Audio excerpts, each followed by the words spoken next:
Hello there, and welcome to the Nightcap Historian. Tonight we are going somewhere warm and salt-scented and impossibly old, to an island in the blue heart of the Mediterranean where, 4,000 years ago, a civilization appeared that no one had seen coming and no one, for a very long time, believed had ever existed. They built palaces without walls, painted their rooms with leaping dolphins and swaying lilies and young athletes flying over the backs of charging bulls. They traded across 3 continents. They invented a writing system that still has not been decoded.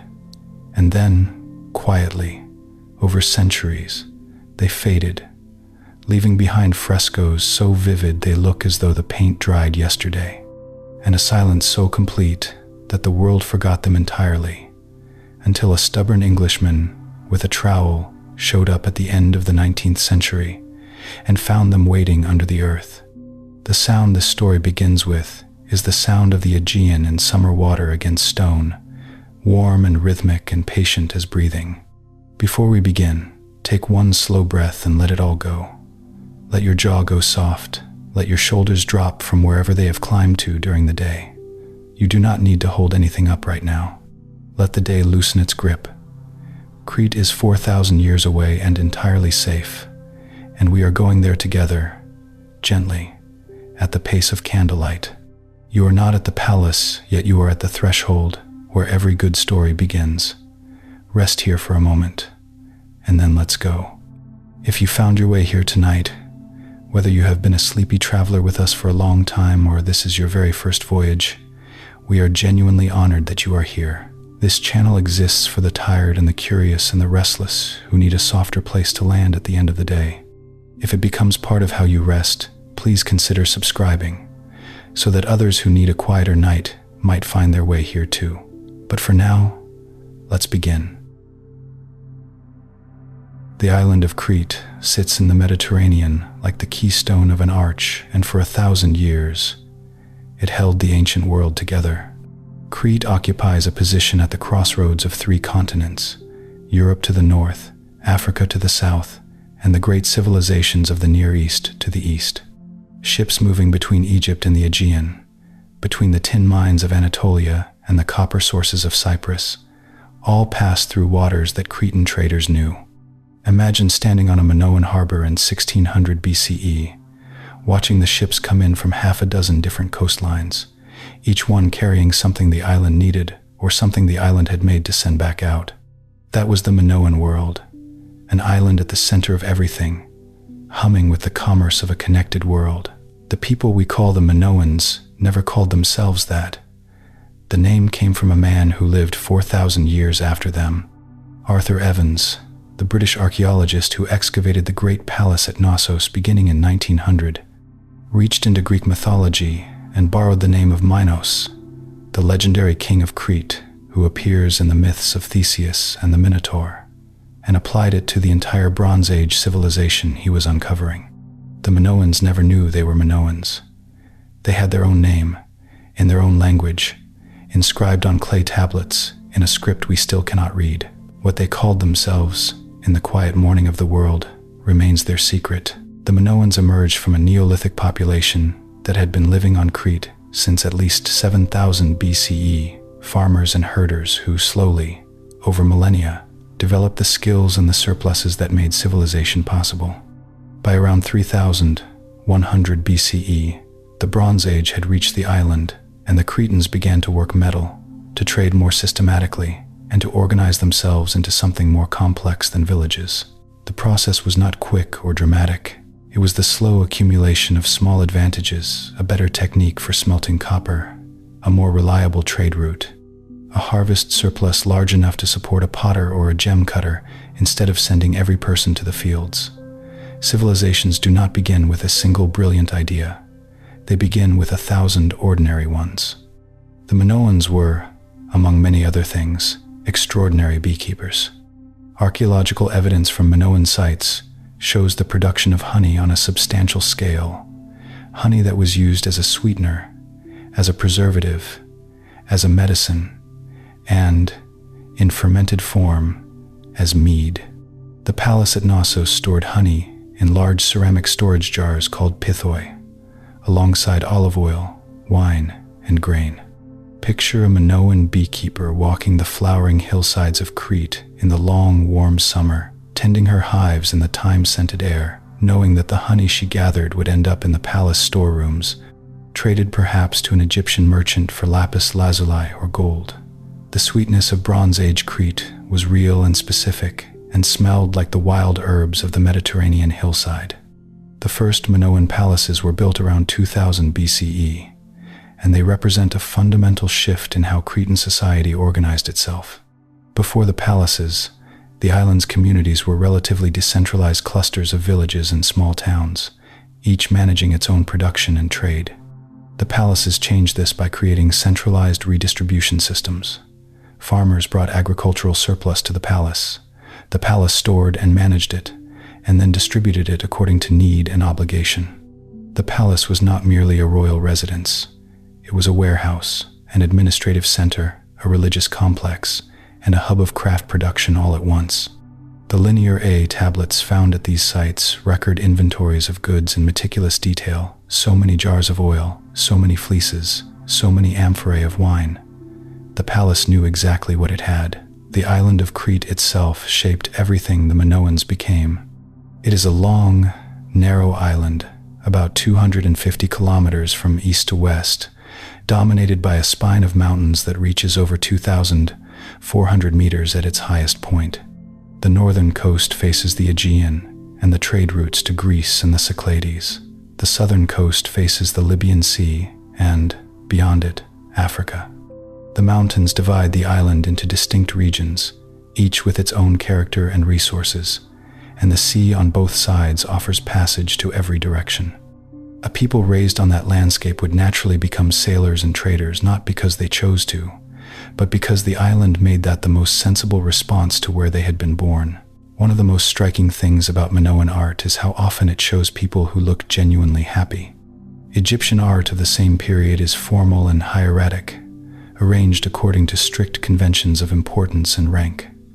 Mesopotamian art is often martial, recording conquests and the power of kings.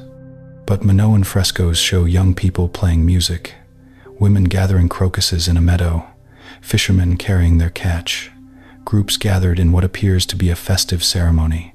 Consider a painter working on the wall of a Minoan house around 1600 BCE, mixing mineral pigments into lime plaster still wet from that morning, choosing to paint not a warrior or a king but a blue monkey among flowering plants because the image was delightful, and delight was apparently considered worth preserving on a wall. The Linear A script, in which the Minoans wrote, remains one of the great unsolved puzzles of the ancient world. It is a syllabic script. Each symbol represents a syllable rather than a single letter, and it appears on clay tablets, stone offering tables, and ceramic vessels found at sites across Crete and in Minoan-influenced communities on other Aegean islands. There are approximately 1,500 known inscriptions.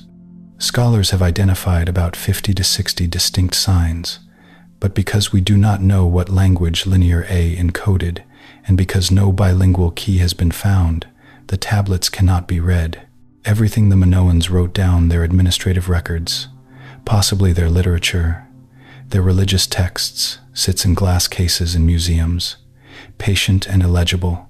It is one of the stranger silences in the human record. The Minoans were avid board game players.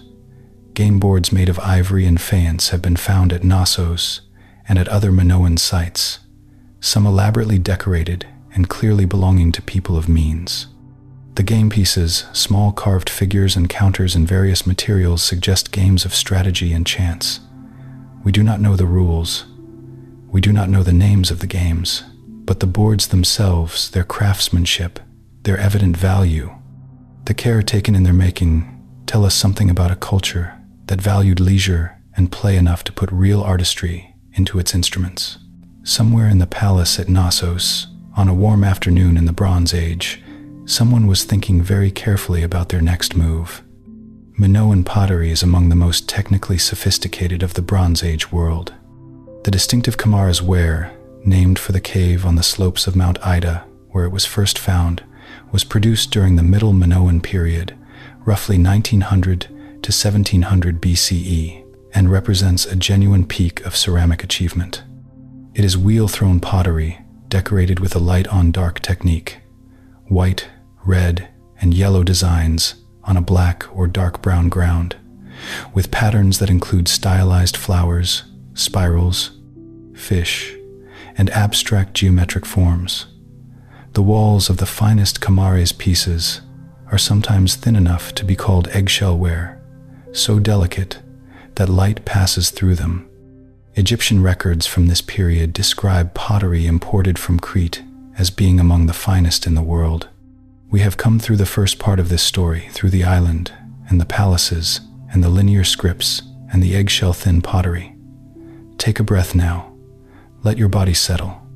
The Minoans were building something remarkable on their warm island, something we are only beginning to understand, a world in which beauty and trade and careful organization existed together, quietly, for centuries. Let your breathing slow. Let's continue.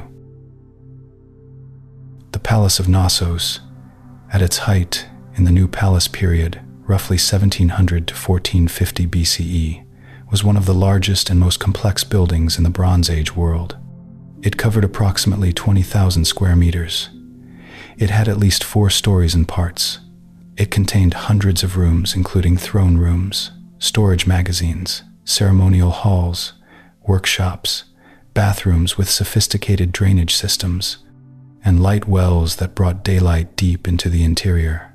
The palace was not built all at once, but grew over centuries, each generation adding to and modifying what the previous generation had left, so that the final result was, as later Greek visitors apparently thought, labyrinthine, a maze of corridors and staircases and interconnected chambers that seemed to have no organizing principle at all.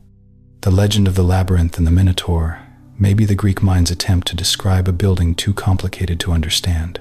The drainage system at Knossos is, by any measure, extraordinary. The palace had a network of interlocking clay pipes that carried fresh water in and wastewater out, with the pipes fitted together in a way that used the natural pressure differential between higher and lower sections to create something close to a flush effect. The bathroom spaces, including one in the royal apartments that has been described as possibly the earliest flushing toilet in the world, though this interpretation is debated, were placed near the drainage lines.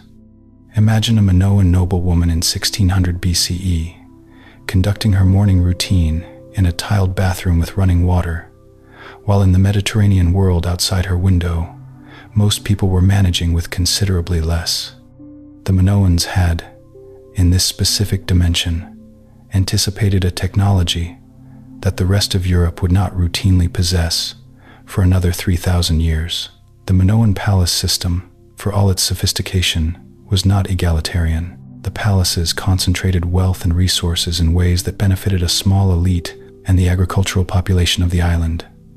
The farmers and herders whose surplus made everything else possible lived lives that were materially far simpler than the fresco-decorated apartments of the palace. Complex.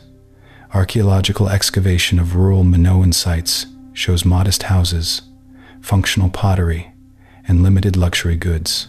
The redistribution system that the palace managed did flow resources back outward, but the flow was not equal. Behind the painted dolphins and the elegant bull-leaping frescoes was a labor system that required a great many people to work very hard, so that a smaller number of people could live beautifully. The Minoans had cats. This is not surprising in itself. Cats and humans have been associated since the development of grain storage, which attracts the mice that attract the cats. But Minoan cats appear in frescoes in ways that suggest they were genuinely valued companions rather than purely functional pest controllers. A fresco from Hagia Triada in southern Crete shows a cat stalking a pheasant in a rocky landscape, painted with a close attention to the animal's movement that only comes from someone who has watched cats very carefully and found them worth watching. The cat in the fresco is striped, alert, mid-stalk, recognizable across 4,000 years as exactly the creature anyone who has lived with a cat would know immediately. Some things about daily life are essentially unchanged. Minoan trade networks during the New Palace period extended from the western Mediterranean to the eastern shores of the Aegean and down into Egypt and the Levant. The evidence for this comes from multiple directions. Minoan pottery found in Egyptian contexts, Egyptian alabaster jars found at Knossos, Cypriot copper stored in Minoan warehouses, Mesopotamian cylinder seals discovered at Minoan sites, and depictions of Minoan-style clothing and objects in Egyptian tomb paintings.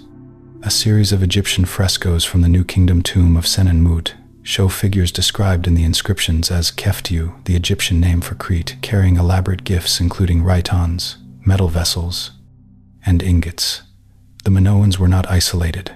They were participants in a Bronze Age world economy that connected civilizations across an enormous geography. The Minoan relationship with the sea was not merely practical, it was cosmological. Minoan art is saturated with marine imagery: octopuses, dolphins, sea urchins, nautiluses, fish of every variety, painted on pottery and carved into stone and depicted in fresco on the walls of palaces and private houses. The so-called marine-style pottery of the late Minoan period, roughly 1500 to 1450 BCE, takes this to an extraordinary extreme, with octopuses whose tentacles wrap around entire vessels, their suckers rendered in meticulous detail, the sea itself becoming the decoration. For a people who depended on the sea for trade, for food, and for the connections that made their civilization possible, putting the ocean on everything they made was perhaps the most honest thing they could do. The sea was not scenery. It was the medium in which they lived. The Minoan town of Akrotiri, on the island of Thera, the island that is today called Santorini, was buried by a catastrophic volcanic eruption sometime in the 17th or 16th century BCE, and what the ash preserved is extraordinary. Because the inhabitants appear to have evacuated before the eruption, no bodies have been found. Akrotiri survived almost perfectly. Multi-story buildings with their rooms intact, furniture still in place, storage vessels still containing the remains of food, and walls covered in frescoes of remarkable quality. Picture the people who left, carrying what they could, looking back at the harbor as they rowed away from the island. They left behind everything they could not carry. The ash came and covered it, and what they could not carry, we found. The evidence for human sacrifice in Minoan culture is real, limited, and deeply contested. At a site called Anemospilia, on the slopes of Mount Juktas, near Knossos, excavators in 1979 found the remains of 3 people in a shrine building that appears to have been destroyed by an earthquake in approximately 1700 BCE. One of the individuals, a young man whose bones showed evidence of having been bound, appears to have died of blood loss from a cut in the direction of the femoral artery, with a bronze dagger or blade nearby. If this interpretation is correct, the young man was being sacrificed possibly in a desperate attempt to appease the gods during the earthquake when the building collapsed on the participants. It is a disturbing finding, and archaeologists are careful to note that this appears to have been an exceptional act rather than routine practice.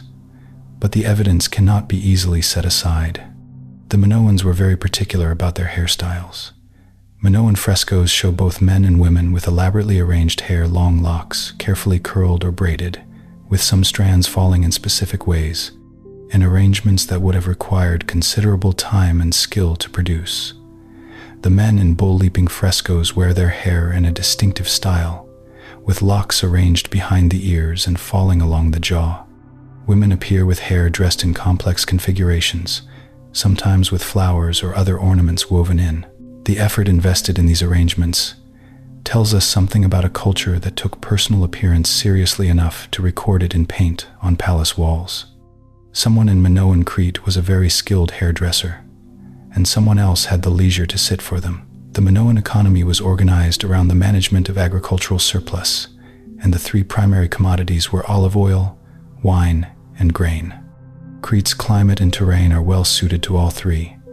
The olive trees on the hillsides produced oil for food, for lamp fuel, and for export. The vineyards in the valleys produced wine consumed locally and traded outward, and the flat coastal plains produced grain that fed the island's population.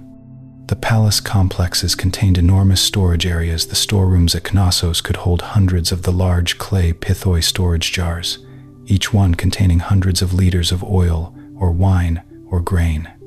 The management of this storage system required sophisticated accounting, which is why the linear A tablets are primarily administrative documents. The palace ran on careful record-keeping. We are halfway through the story of the Minoans, halfway through the olive groves and the dolphin frescoes and the clay tablets with their unread words. Let everything you have gathered tonight settle into stillness. The Minoans lived their lives at a pace that was gentle and deliberate, organized around harvests and seasons and the slow rhythms of the sea.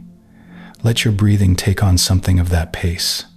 Slow, unhurried. Let's continue. The bull was the central sacred animal of the Minoan world, powerful, unpredictable, connected to the raw forces of the earth. Bull imagery appears everywhere in Minoan material culture. Bull horns rendered in stone as architectural decoration, Rhytons, ceremonial pouring vessels shaped like bull heads and crafted in faience or silver, bull figurines in bronze and clay, and the famous bull-leaping frescoes that appear at Knossos and at sites as far away as Akrotiri and Avaris in Egypt. The bull was not merely a symbol of strength or virility, as it is in many cultures. For the Minoans, the bull seems to have been a conduit between the human world and something beyond it, an animal whose enormous power, when engaged or redirected by a human body, created a moment of crossing between the ordinary and the sacred. Bull leaping, the athletic and possibly ritual practice depicted in Minoan frescoes, may actually have been performed, though scholars continue to debate how exactly it worked. The fresco from Knossos shows three figures interacting with a charging bull, one gripping the horns, one inverted in the air above the animal's back, and one standing with arms extended as if to catch. Whether this sequence represents a single individual's movements or three participants is debated. Experimental archaeologists and athletic researchers have argued that grabbing a charging bull's horns and using the upward jerk of its head to generate momentum for a somersault is physically possible, extraordinary, terrifying, requiring years of practice, and possible. Imagine being the person in the air for that single instant, the bull below you, the stone courtyard around you, the crowd witnessing something that exists at the exact edge of what a human body can do. The question of how Minoan society was governed, who held power, and how remains genuinely open. Arthur Evans assumed a monarchy, largely because of the throne room at Knossos with its single central seat flanked by painted griffins, but subsequent scholarship has been far less certain. There is no clear evidence of a warrior king or a military hierarchy in Minoan art. The palaces show no obvious fortifications. No mass graves of sacrificed retainers accompany the deaths of rulers, as happens in some contemporary Bronze Age cultures. Some scholars have proposed a theocracy, with a priest-king or a goddess-priestess at the center of the system. Others have proposed a more distributed power structure, with different palatial centers holding regional authority. The honest answer, in 2024, is that we do not know. The Minoans left us their walls and their storage jars and their unreadable scripts, and the question of who was in charge is still waiting for an answer. The Minoans grew saffron and treated it as something precious enough to depict in some of their finest frescoes. The saffron gatherer fresco from Knossos, discovered by Evans and reconstructed over time, originally showed what was first thought to be a boy gathering crocuses, the small purple flowers whose stamens are harvested to produce the spice. Later, reanalysis suggested the figure was actually a blue monkey, which, in its own way, makes the image stranger and more wonderful. A separate fresco from Akrotiri on Thera, in better condition, clearly shows women gathering saffron crocuses in a meadow, with the delicate stamens being placed in baskets. Saffron was enormously valuable in the ancient world, worth its weight in gold in some contexts, used as a spice, a dye, a medicine, and a perfume. The Minoans knew what they had. The Minoan palaces had sophisticated earthquake engineering built into their design, or, more accurately, their design incorporated features that helped buildings survive the seismic activity that is endemic to the Aegean region. Walls were built with timber frames embedded in the masonry, creating a flexible internal skeleton that could absorb seismic shocks rather than simply cracking. The palaces were also rebuilt multiple times after earthquake damage, each reconstruction learning from the failures of the previous structure. The palace at Knossos was destroyed by an earthquake around 1700 BCE and rebuilt on a grander scale.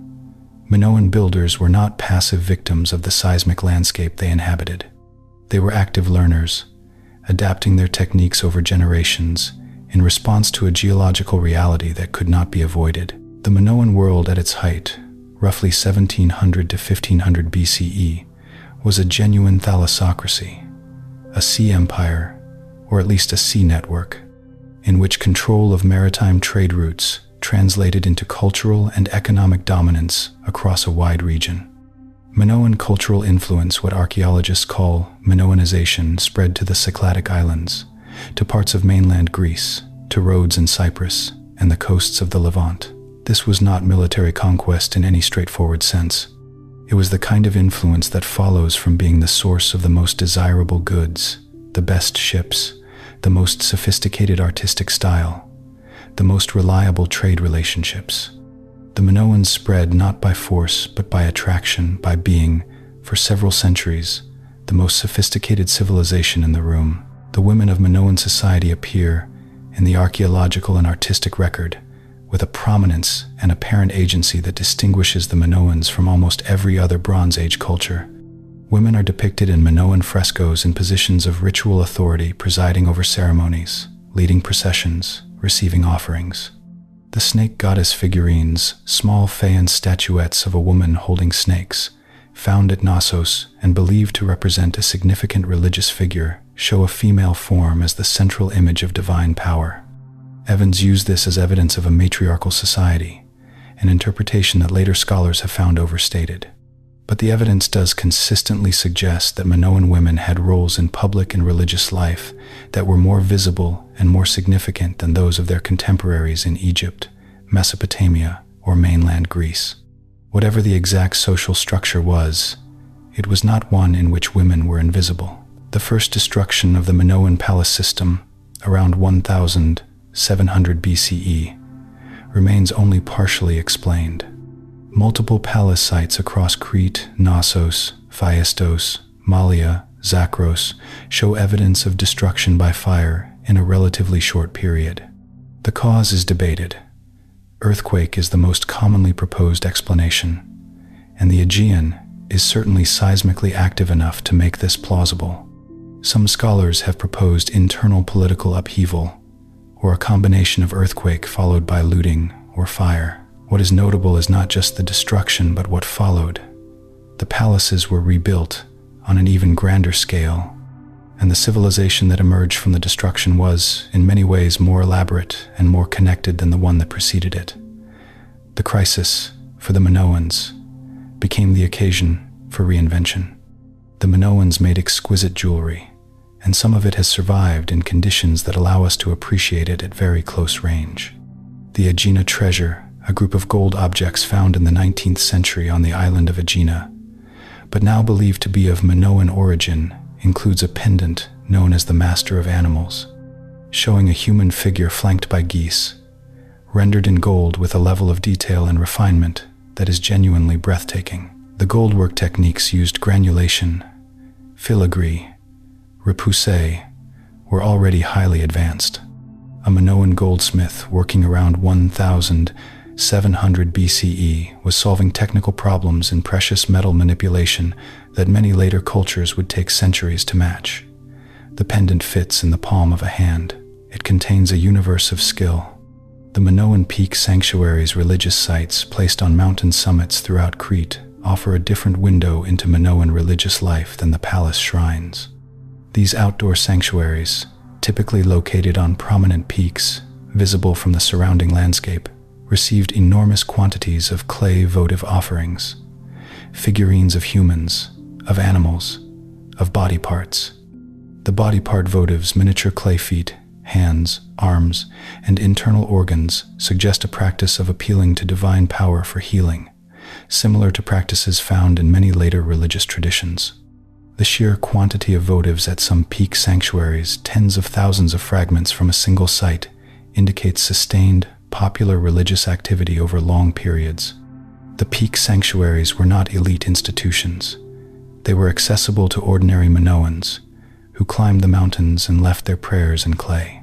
The relationship between the Minoan civilization and the mythological traditions of later Greece is one of the most tantalizing puzzles in the history of the ancient world.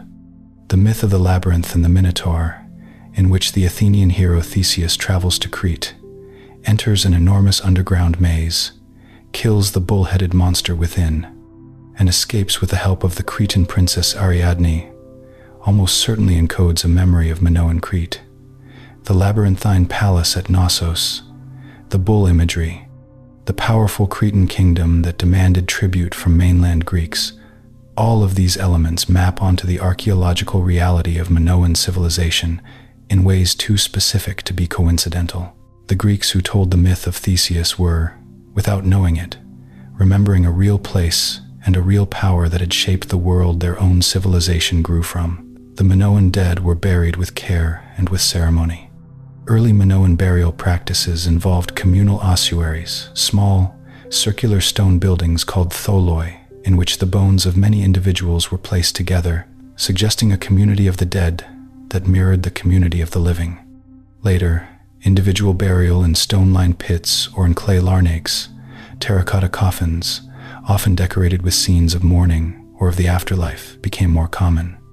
The larnates found at various Minoan sites show painted scenes of women lamenting with raised arms, of processions carrying offerings, of boats possibly making a journey to another shore. Imagine a Minoan family carrying a painted clay coffin to a hillside cemetery in the evening light. The last gifts of food and oil placed inside, the lid sealed, the earth smoothed over. They grieved as specifically as anyone has ever grieved. Arthur Evans, the man who brought the Minoans to the world's attention, was a complicated figure whose enormous contributions to archaeology were entangled with significant problems.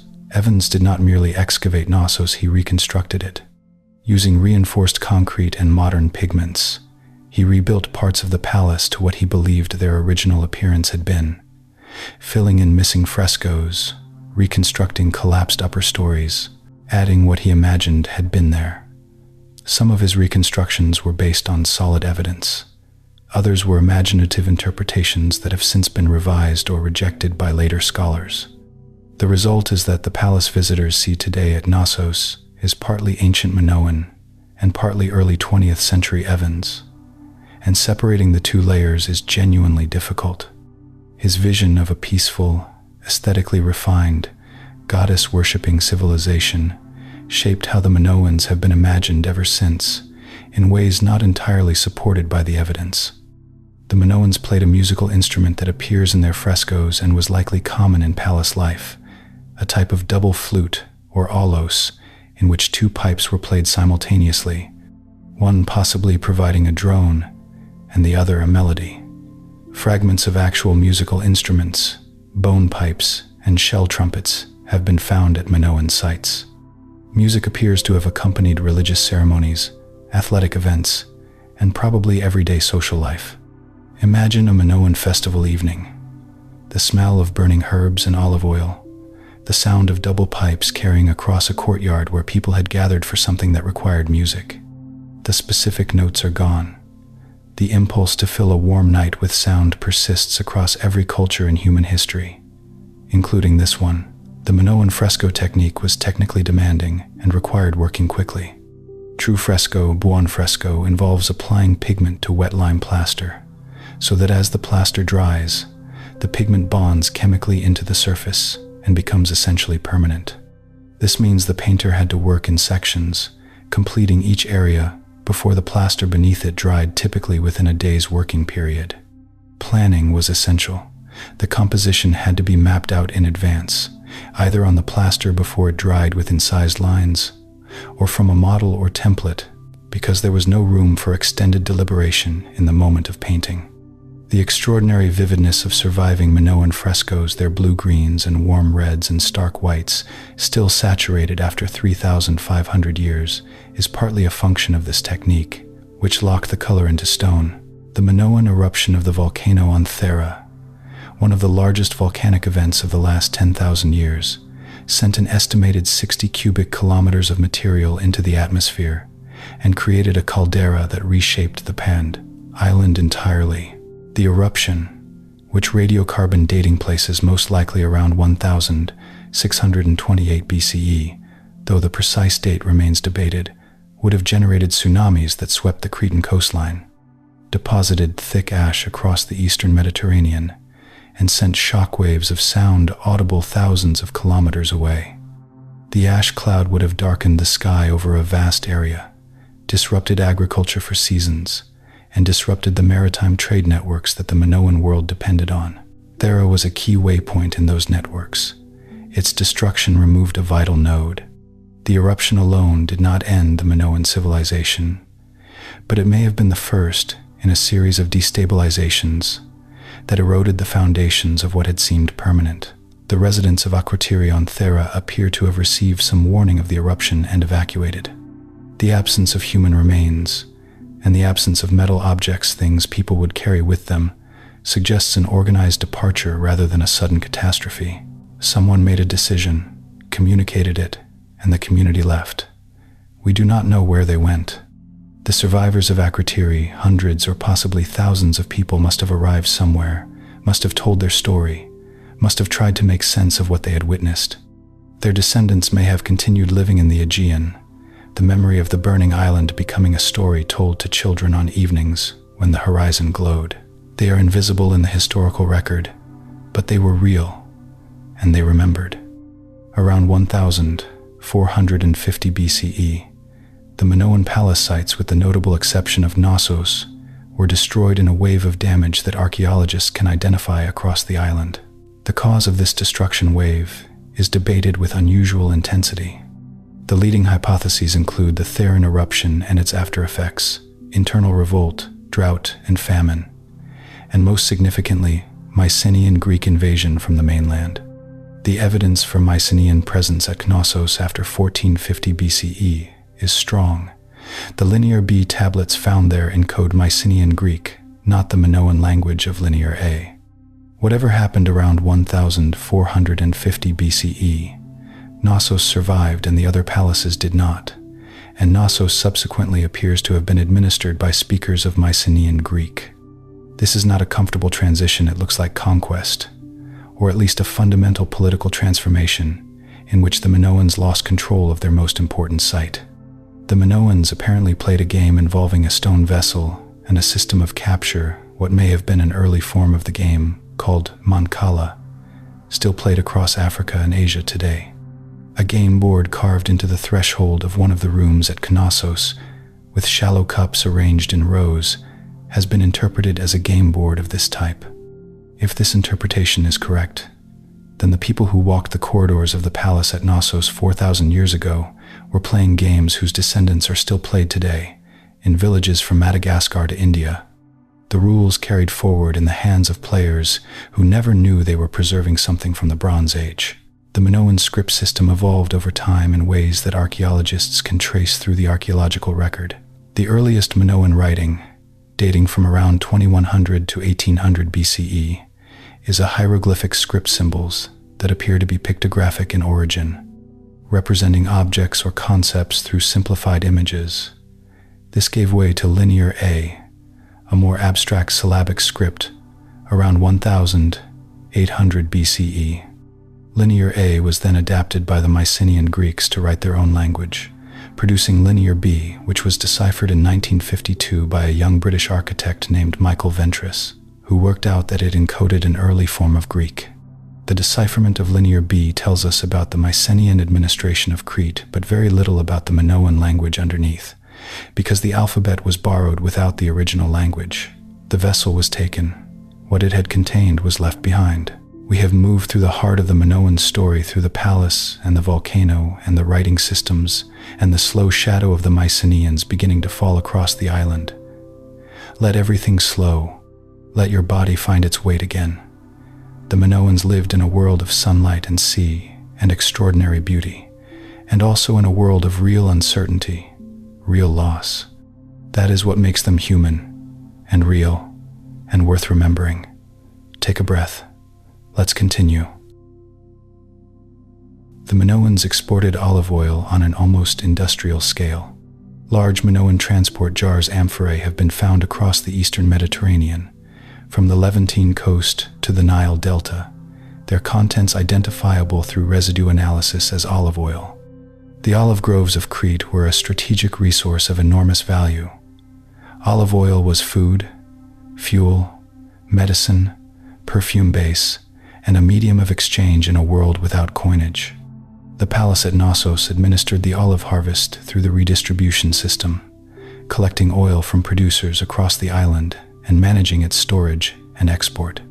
When Egyptian tomb paintings of the New Kingdom period show Cretan traders bringing goods as gifts or tribute, those wide-shouldered, narrow-waisted figures carrying large jars were almost certainly delivering, among other things, the oil of Cretan olive trees that had been growing on those hillsides for generations. Michael Ventris, the man who deciphered Linear B in 1952, was not a professional classicist or a trained archaeologist. He was an architect, a brilliant one, but an architect who had become obsessed with the undeciphered Aegean scripts as a teenager after seeing an exhibition of Arthur Evans's finds from Knossos. He spent years working on the problem in his spare time, applying the analytical methods he used to decode architectural drawings to the patterns in the tablets. In June 1952, while preparing a BBC radio program on the state of Linear B research, he found himself writing a note suggesting that Linear B might encode Greek. He tested the hypothesis against the tablets. It worked. He had, almost accidentally, solved one of archaeology's great puzzles. He was killed in a car accident 4 years later. At 34, he never had the chance to see where the decipherment would lead.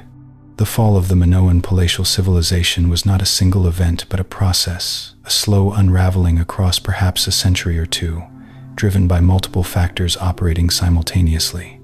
The Theron eruption disrupted trade and possibly agriculture. The destruction of the regional palaces around 1450 BCE removed the administrative nodes of the redistribution system. The Mycenaean presence at Knossos introduced a different political culture, one more oriented toward military hierarchy and less toward the palace-centered redistribution that had characterized the Minoan peak. And then, around 1375 BCE, Knossos itself was destroyed by fire and not rebuilt as a major palace.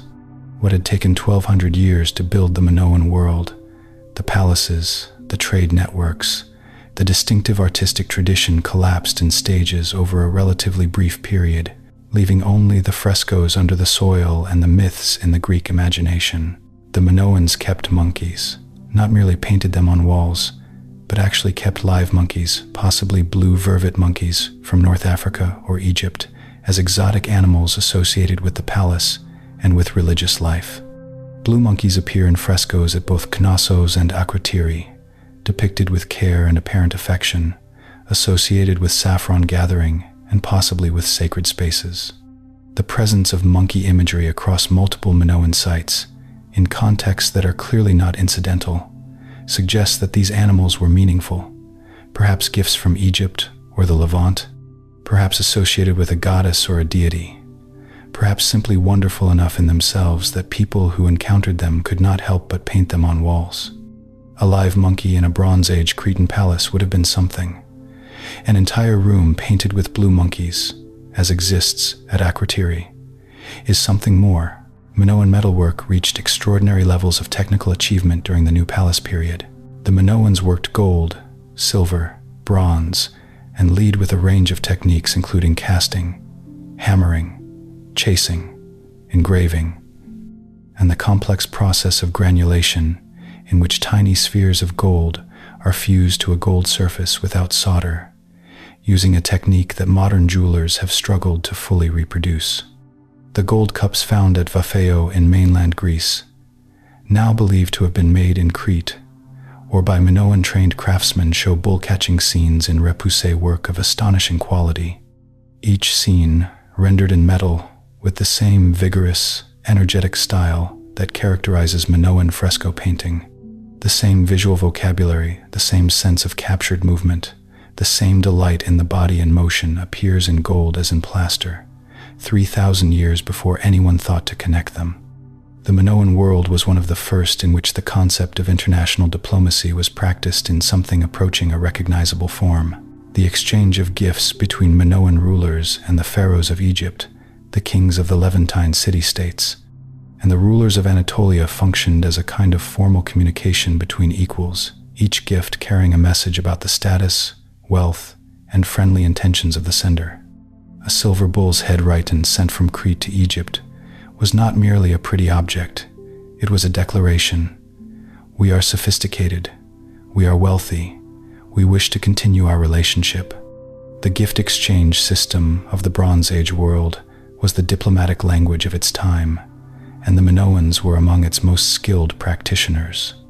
The Minoan town of Gornia, excavated in the early 20th century by the American archaeologist Harriet Boyd Hawes, notably, one of the first women to lead a major archaeological excavation anywhere in the world, gives us a picture of ordinary Minoan life that the palace sites cannot. Gornia was a small coastal town in eastern Crete, its streets paved and winding, its houses clustered tightly together on a low hill. The artifacts found there, weaving tools, fishing gear, carpenter's tools, cooking equipment, are the material of everyday life. Harriet Boyd Hawes spent 3 seasons excavating Gornia in the early 1900s, working in the heat of the Cretan summer. And what she found was not the grandeur of Knossos, but the quiet reality of a Minoan neighborhood. People who worked with their hands, ate fish and olives, raised their children in houses with low doorways and good views of the sea. The Minoan diet was largely Mediterranean in character: olive oil, grain, legumes, vegetables, fish, and moderate amounts of meat, but it was not always secure. The island's agricultural capacity was always limited by its terrain and its rainfall, and evidence from human skeletal remains at Minoan sites shows periods of nutritional stress, particularly in childhood, that left marks in the enamel of the teeth. The redistribution system of the palaces was designed, in part, to buffer against local shortages, to move surplus from areas with good harvests to areas with poor ones. Whether this system worked as intended, and whether it was managed with the interests of ordinary people in mind or with the interests of the palace elite, is a question the Linear A tablets could answer if we could read them. They sit, as always, in silence. One of the most evocative objects from Minoan Crete is a small bronze figurine of a man in a posture that every archaeologist who has looked at it recognizes immediately. He is standing with his arms raised, forefingers and thumbs touching in a gesture that looks uncannily like prayer or meditation. The figure is often called the worshipper, and he is dated to around 1600 BCE. He stands about 15 centimeters tall. His face is turned slightly upward. Whatever he was doing when the Minoan craftsman who made him decided to capture him in bronze, whatever relationship he was in the middle of, with whatever power he was addressing, his posture is one that any human being alive today would recognize as reaching towards something beyond the ordinary. The Minoan palace at Phaistos, in the Messara plain of southern Crete, offers a valuable counterpoint to Knossos, because it was excavated by Italian archaeologists, using methods that Evans did not use at Knossos specifically. It was documented rather than reconstructed. What the visitor sees at Phaistos today is what is actually there: the stone foundations, the paved courts, the magazines and storage areas and ceremonial spaces, without the concrete reconstructions and painted restorations that Evans added at Knossos. Phaistos is quieter, more austere, more honestly ruined than Knossos, and for those who want to understand what a Minoan palace actually was before the 20th century added its interpretations, it is arguably the more truthful site to visit. The great central courtyard of the Minoan palace present at Knossos, Phaistos, Malea, Zakros, and other sites was oriented consistently on a north-south axis, a uniformity that is unlikely to be accidental. The central court served multiple functions: as a gathering space for ritual events, as the organizing principle around which the rest of the palace was arranged, and possibly as a space with astronomical or calendrical significance, its orientation perhaps related to the observation of celestial events. The bull-leaping ceremonies, if they took place in the palace, likely took place in the central court where the stone paving would provide a defined arena. The surrounding wings would frame the event, and the open sky above would connect the performance to whatever powers the Minoans understood as inhabiting the heavens. The Phaistos disc, a fired clay disc about 16 centimeters in diameter, found at Phaistos in 1908 and dated to approximately 1700 BCE, is covered on both sides with a spiral sequence of stamped symbols, reading from the outside to the center. It contains 45 distinct signs arranged in groups separated by incised lines, and it remains one of the most debated and most mysterious objects in the entire Bronze Age world. Every few years, someone announces a new decipherment. None has achieved scholarly consensus. Some researchers believe it is a genuine writing system, possibly recording a prayer or a hymn. Others have proposed it is a kind of board game, a calendar, or even a forgery. It sits in the Heraclean Archaeological Museum, patient under its glass case, offering nothing but the fact of its own elaborate, unbroken silence. The Mycenaean Greeks, who moved into Knossos after 1450 BCE, were not simply occupiers of a foreign palace. They were the inheritors of a tradition they had been absorbing for generations: Minoan artistic styles, Minoan administrative techniques, Minoan religious imagery, Minoan craft knowledge. The relationship between the Minoans and the Mycenaeans was one of long contact and gradual influence before it became one of political subordination. The Mycenaeans, who sat in the Knossos throne room and administered the island in their own language, were, in a meaningful sense, partly Minoan, shaped by centuries of contact with a civilization they eventually displaced. What they kept and what they changed and what they discarded is a story written in the artifacts of two overlapping worlds. The Minoans decorated the floors of their palaces, not just the walls, the floors. At Knossos, painted plaster floors survive in several areas, decorated with abstract patterns and marine imagery, octopuses, dolphins, and stylized waves rendered underfoot, so that walking through the palace was also walking across a representation of the sea. Imagine moving through the labyrinthine corridors of Knossos on bare feet, the stone cool beneath you, the painted waves passing under your steps, the dolphins and spirals leading you deeper into a building that was, architecturally and decoratively, an immersion in a world organized around water. The Minoans did not separate themselves from the sea even when they were indoors. They brought it in with them. The Minoan trade in tin, essential for the production of bronze, which requires approximately 10 parts copper to 1 part tin, required connections to distant sources. Since tin is not found on Crete or in the Aegean, the nearest significant tin sources to the Aegean in the Bronze Age were in Afghanistan, in Anatolia, and possibly in Spain or the British Isles. The Bronze Age tin trade was one of the most significant and poorly understood long-distance economic networks of the ancient world. The Minoans, as a maritime trading civilization, were participants in this network, receiving tin from sources to the east and north, combining it with Cypriot copper, and producing the bronze that equipped their workshops and their world. Every bronze tool found at a Minoan site is evidence of a supply chain that crossed thousands of kilometers of sea and land. The Minoans and ancient Egypt maintained a relationship that lasted for centuries and left traces in both cultures. Egyptian tomb paintings from the New Kingdom period, particularly the tomb of the vizier Rekhmire, dating to around 1450 BCE, show figures labeled as Keftiu, the Egyptian name for Crete, carrying elaborate gifts, bullhead rhytons, vessels of silver and gold, copper ingots, and decorated cups. These figures are painted with Minoan-style clothing, loincloths, boots, and long hair, and with the physical characteristics of Minoan artistic convention: narrow waists, broad shoulders, and the particular body type that appears in Minoan frescoes. The Egyptian painted Cretans with the care of someone who had seen Cretans, or at least seen authentic Cretan objects, and wanted to get them right. The Minoan city of Zakros, on the eastern tip of Crete, was the last of the great Minoan palaces to be excavated. Its discovery announced in 1961 by the Greek archaeologist Nikolaos Platon after years of searching.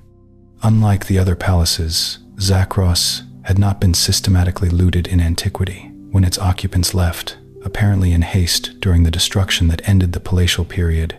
They left behind an extraordinary collection of objects, including 100 stone ritual vessels, a collection of elephant tusks, bronze tools still in the workshop where they were made, and a small bull's head written in rock crystal that is now considered one of the masterpieces of Minoan art. The excavators who uncovered Zakros were, in a meaningful sense, the first people to see those objects since the day someone left them and did not come back. The rock crystal rhyton from Zakros, a ceremonial vessel carved from a single piece of rock crystal in the form of a bull's head, with crystal horns and gilded wooden horns and a handle of rock crystal beads threaded on bronze wire, required months of work by a craftsman with extraordinary skill and access to very rare materials. Rock crystal is extremely hard, and working it to the precision required for this object, without power tools, using only abrasives and hand pressure and patience, is a task that challenges modern lapidaries. The object represents an investment of time and skill that could only be justified in a society with significant surplus, a society where not everyone worked in the fields, where some people spent their working lives making things of extraordinary beauty for purposes that were primarily religious and ceremonial. It is a measure of what the Minoan palace civilization could produce at its height. The Minoans apparently enjoyed perfume. Evidence from palace contexts includes stone vessels that appear designed for aromatic substances, burned organic residues in ritual spaces that chemical analysis has associated with specific plant materials, and the presence of saffron, a major source of aromatic compounds in quantities suggesting uses beyond mere seasoning. Minoan trade connections with the Levant would have given access to Near Eastern aromatic resins and essential oils. The same palace society that decorated its floors with painted dolphins and its walls with blue monkeys also, in all likelihood, smelled rather wonderful, or at least was carefully scented in its ceremonial dimensions. The ancient world was not without its pleasures of the senses, and some of those pleasures were carried on the air. The Minoan harbor installations at Knossos, on the southern coast of Crete, give us evidence of the physical infrastructure that supported Minoan maritime trade. Excavations at Knossos have revealed large ship sheds, long, narrow structures designed to house ships when they were not in use, protecting the wooden hulls from the deterioration caused by alternating wet and dry conditions.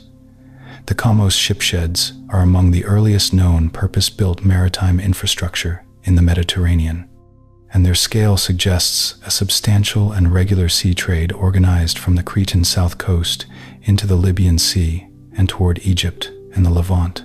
The ships that used those sheds, wooden, sail-powered, crewed by experienced Minoan sailors, carried the olive oil and the decorated pottery and the luxury goods that kept the Minoan world in contact with the wider Bronze Age economy.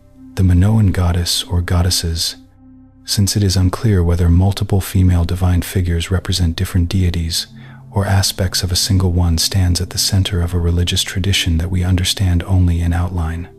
The evidence includes the snake goddess figurines, the peak sanctuary votives, fresco scenes showing female figures in ritual roles, the symbolism of the double axe or Labyrinth, which appears everywhere in Minoan contexts, on walls, on pottery, in caves and sanctuaries, and a consistent pattern of female divine imagery that is hard to explain as purely decorative. What the Minoans believed about the world's origins, about the nature of divine power, about what happened after death, these are questions the unread, linear A tablets might answer, and which we cannot answer without them. The double axe, the Labyrinth, is the most ubiquitous symbol of Minoan culture, and its meaning is still debated.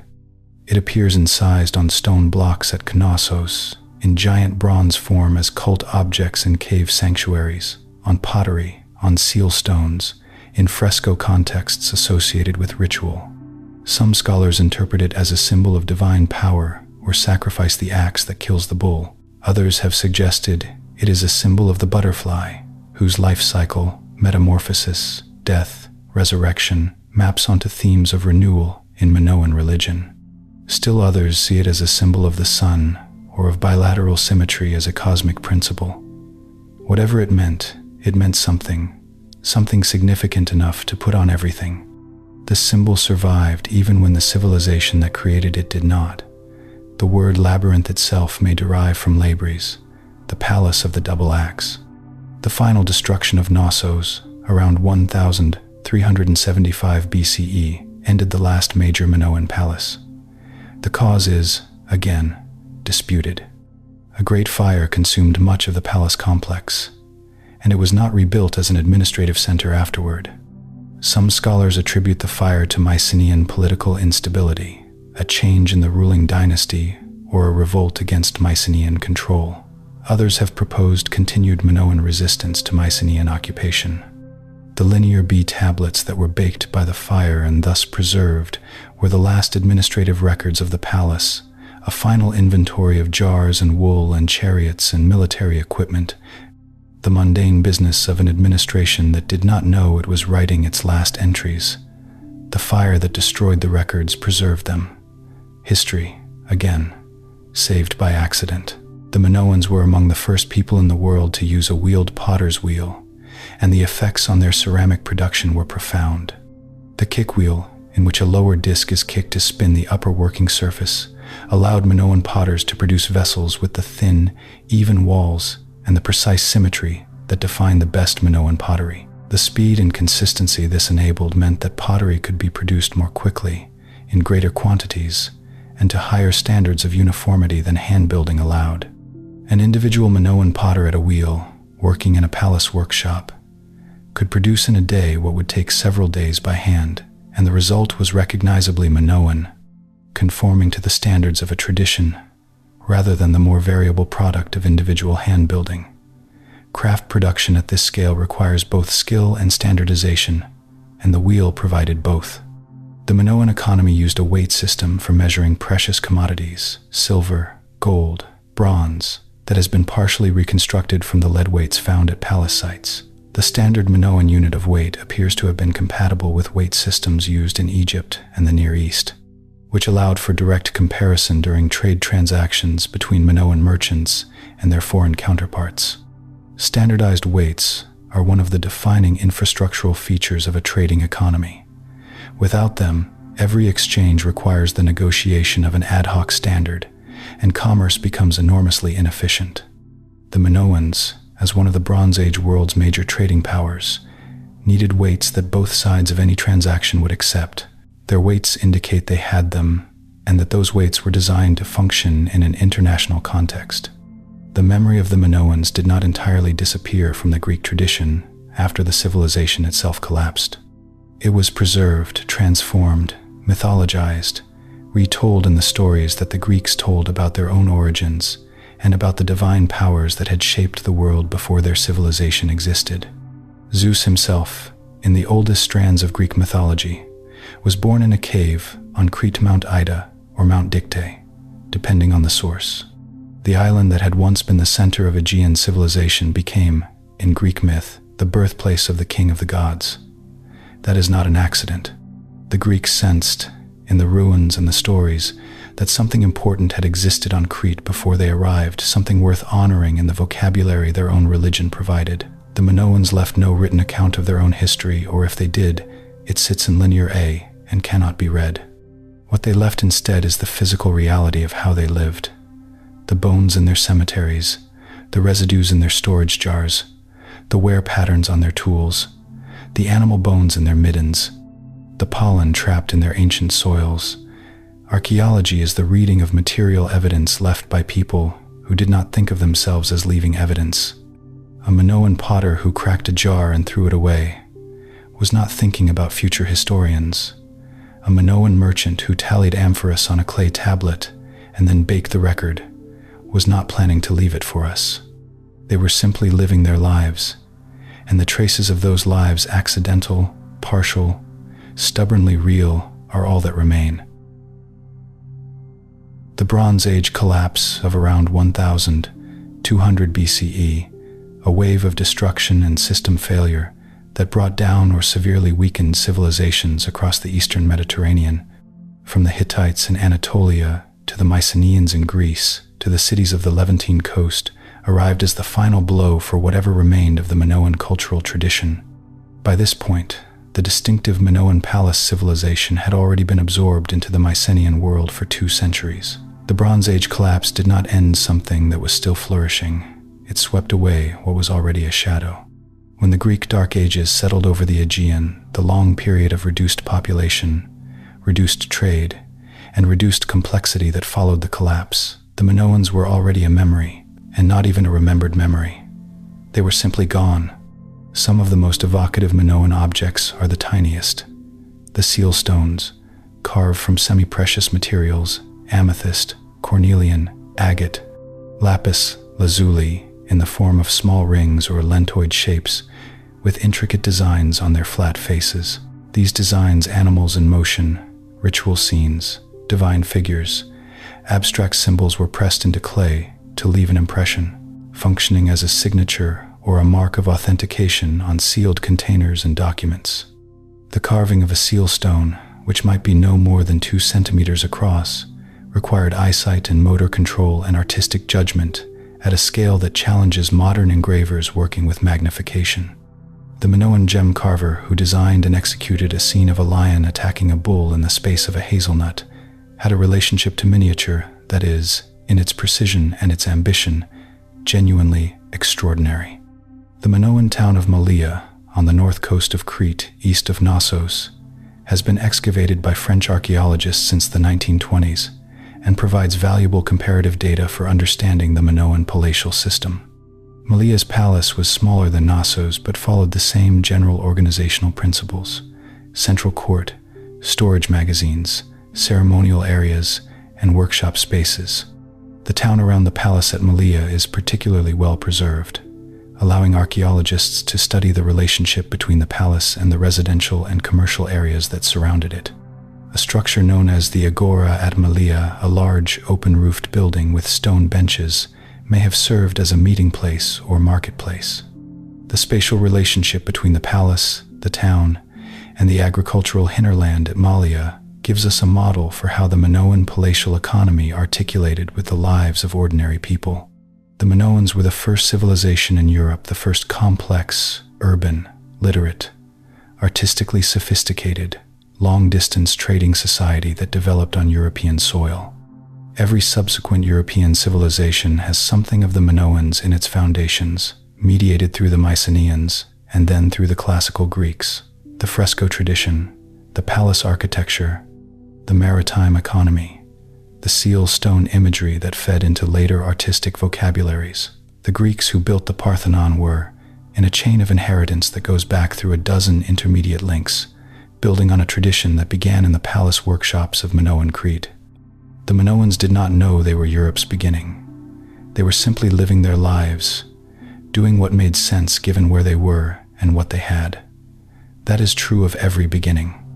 The Minoan island of Thera Santorini, as it existed before the eruption, was a thriving, sophisticated community with multi-story houses, advanced fresco art, organized streets, and connections to the Minoan trading world that made it prosperous and cosmopolitan.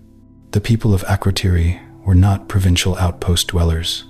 They were participants in an international culture, their walls decorated with frescoes as fine as anything at Knossos, their streets paved, their houses equipped with indoor toilets. They knew the world beyond their island because the world came to them and they went to it.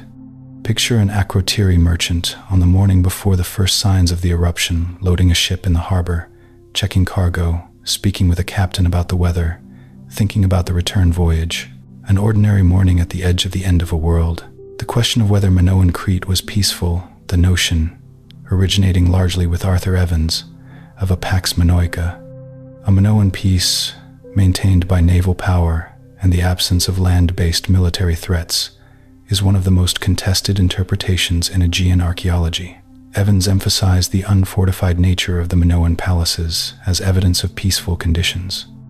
Later scholars have noted that the absence of fortification walls does not necessarily indicate peaceful conditions.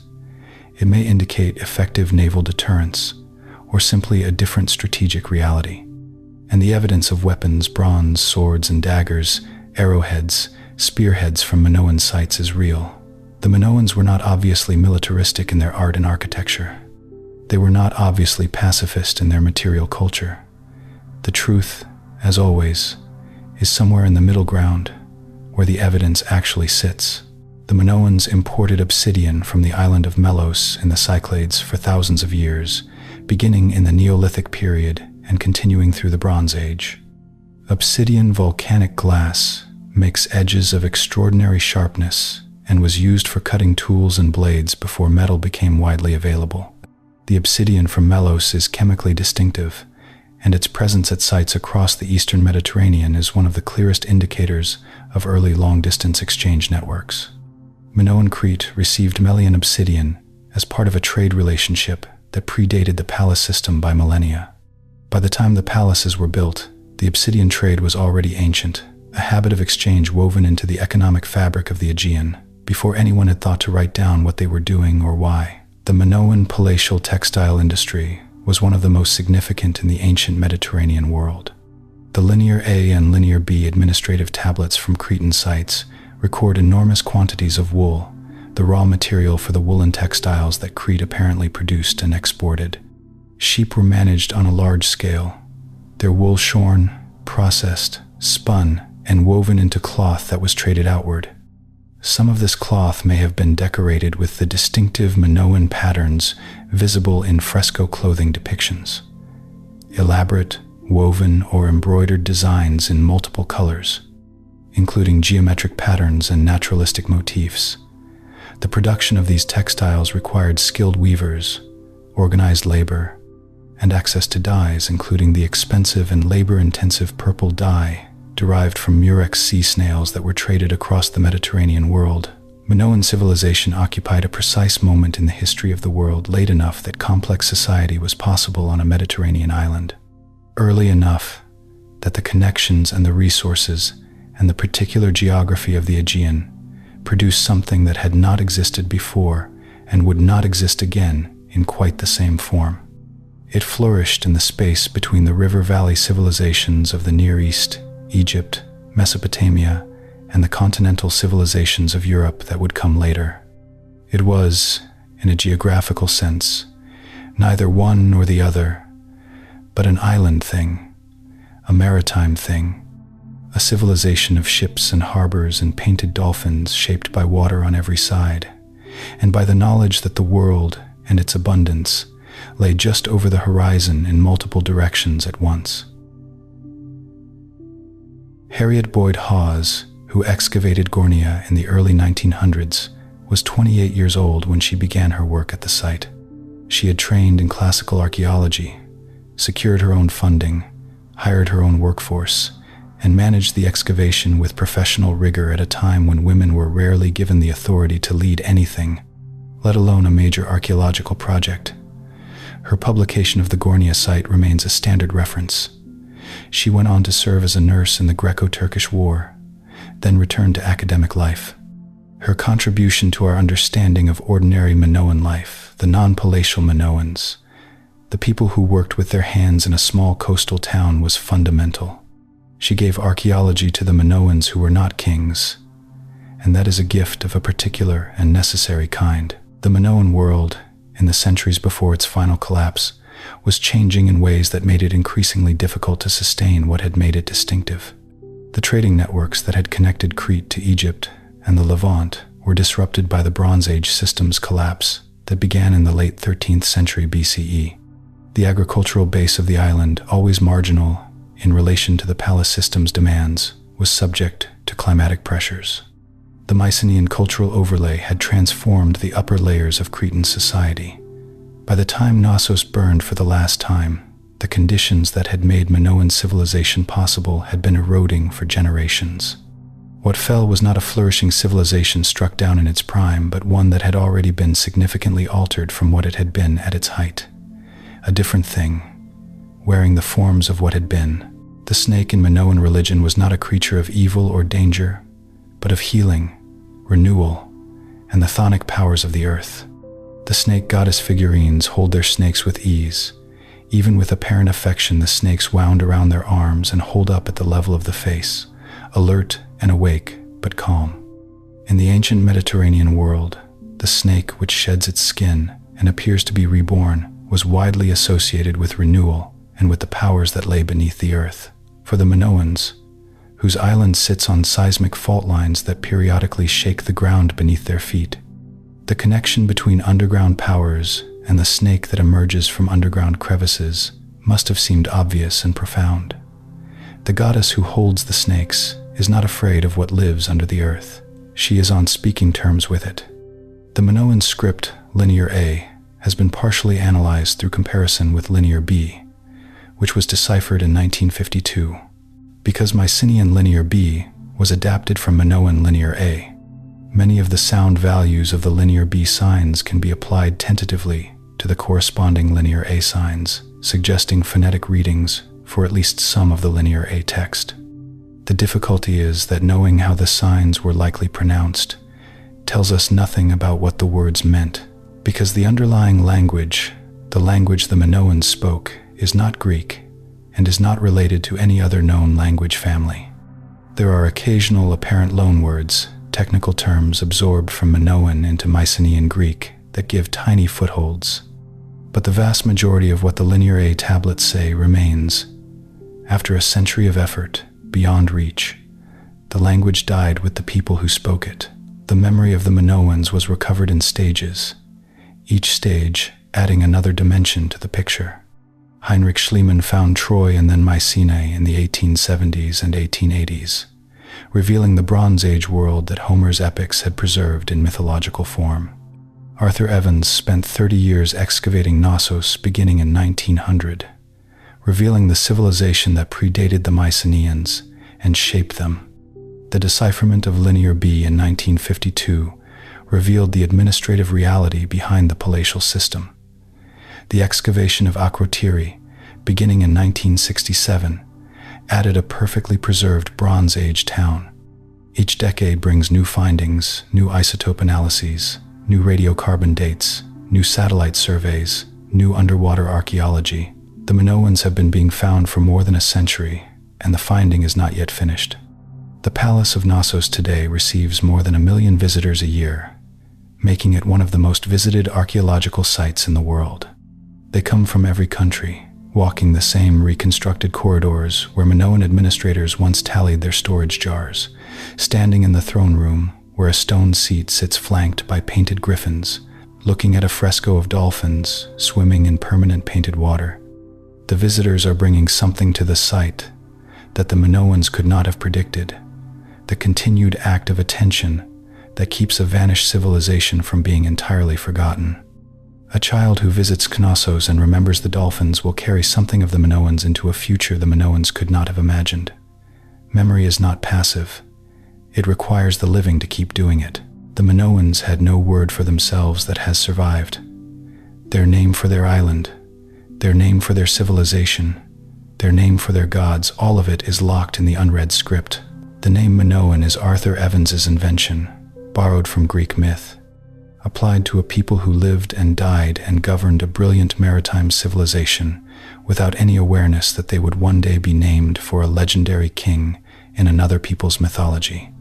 There is something in this that is worth sitting with quietly.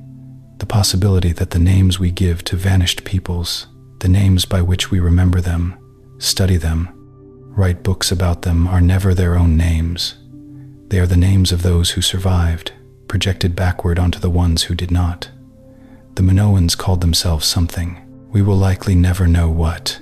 The blue in Minoan frescoes, the vivid, saturated blue that appears in the Akrotiri paintings, in the monkeys, in the dolphins, in the backgrounds of so many Minoan decorative scenes, is Egyptian blue, a synthetic pigment that represents one of the oldest manufactured colors in the world. Egyptian blue is produced by heating a mixture of copper ore, calcium, and silica to high temperatures, producing a blue crystalline compound that is extraordinarily stable and does not fade. The Minoans imported or produced Egyptian blue for use in their fresco tradition, and its stability is part of why the colors in frescoes 3,500 years old still register as startlingly vivid. The blue of Minoan art is, in part, a technological achievement. Manufactured color, stable as stone, still blue. The Minoan economy's reliance on maritime trade made it vulnerable to disruption in ways that a purely land-based agricultural economy would not be. A bad storm, a period of piracy, the collapse of a key trading partner, or a political disruption along a major trade route could interrupt the flow of tin, copper, or other essential imports in ways that the island's own resources could not compensate for. This structural vulnerability may have contributed to the fragility of the Minoan system when it faced the multiple stressors of the late Bronze Age. The very feature that made Minoan civilization possible, its central position in a maritime trading network, also made it dependent on the health of that network in ways that became catastrophic when the network began to fail. The Minoans looked at the natural world with something that can only be called love. Their art, unlike the art of their Near Eastern contemporaries, does not primarily celebrate human power over nature. It celebrates nature itself. The octopus that wraps itself around a marine-style jar is not a conquered beast or a symbol of dominion. It is an octopus, rendered with close attention and evident delight in all its alien specificity. The lily, the crocus, the papyrus, the swallow, the fly, the dragonfly, these appear in Minoan art as things worth seeing for their own sake. A civilization that paints dragonflies on its palace walls is a civilization with a particular quality of attention to the living world, a quality of noticing that is not universal and is not to be taken for granted. They saw the world they lived in. They thought it was worth painting. The children of Minoan Crete grew up in a world of considerable sensory richness. The palace at Knossos would have been full of color and sound and smell. The painted walls, the storage jars' scent of oil and wine and grain, the sound of bronze being worked in the palace workshops, the distant sounds of the sea. The peak sanctuaries on the mountain slopes above would have been places of particular mystery, high and cold, and smelling of herbs and burned offerings. The view from the summit extending to the sea on both sides of the island. A Minoan child who grew up in or near a palace would have known luxury and ceremony, and the organized complexity of a sophisticated society. A Minoan child who grew up in a village would have known the olive harvest and the fishing boats and the smell of baking bread in a clay oven. Both were the same civilization, at different distances from its center. When Arthur Evans first uncovered the throne room at Knossos in 1900 and found the stone throne in its niche, with its flanking benches and its griffin frescoes, he believed he was looking at the seat of the legendary King Minos. The emotion of the moment moved him to sit in the throne himself, a detail preserved in accounts of the excavation. Later scholarship has questioned whether the throne room was a throne room in the regal sense at all. The narrow, recessed throne, the small scale of the room, the proximity to a lustral basin, a sunken bathing or cleansing area associated with religious ritual, suggests the space may have been a shrine or an initiation chamber, rather than a receiving room for a king. The person who sat on that throne may not have been a monarch, may have been a priest, may have been a priestess. We do not know. Evans sat in the throne of a mystery. A Minoan burial at Archaeological, near Knossos, contained the skeleton of a horse, one of the earliest known horse burials in the Aegean, suggesting that horses were significant enough in Minoan life to be buried with human honor. Horses appear in later Linear B tablets from Knossos, recorded as part of the administrative inventory, indicating that horses were present and managed during the Mycenaean administration of the island. Whether horses were used for riding, for chariot pulling, or purely as prestige symbols in the Minoan period is not fully established. The terrain of Crete is not obviously suited to chariot use, and the narrow palace corridors even less so. But the horse in its grave tells us that someone, in Bronze Age Crete, cared enough about a horse to give it a proper burial. That is a kind of relationship. The radiocarbon dating of the Theron eruption has been one of the most contentious debates in Bronze Age archaeology for the past 30 years. Traditional archaeological dating based on pottery sequences and Egyptian historical chronology places the eruption around 1500 BCE. Radiocarbon dating of organic materials associated with the eruption, combined with analysis of frost rings in ancient tree rings and acidity spikes in ice cores, suggests a date around 1628 to 1600 BCE, a century or more earlier. The two dating systems produce incompatible results, and the debate between them has implications for the entire chronology of the Bronze Age Aegean. Resolving it requires reconciling different types of evidence: physical, chemical, archaeological, and historical, that are each subject to their own sources of error. The date of the Theran eruption remains, as of 2024, a genuine open question in the field. The legend of Atlantis, Plato's account of a great island civilization in the Atlantic that sank beneath the sea, is sometimes connected to the Minoan world, specifically to the volcanic destruction of Thera. The geographical details in Plato's account do not match the Aegean particularly well, and Plato himself describes Atlantis as being in the Atlantic, not the Mediterranean. But the emotional resonance of the Atlantis myth, a great, sophisticated, maritime civilization destroyed by divine or natural catastrophe, maps onto what happened on Thera, with a correspondence that is difficult to entirely dismiss.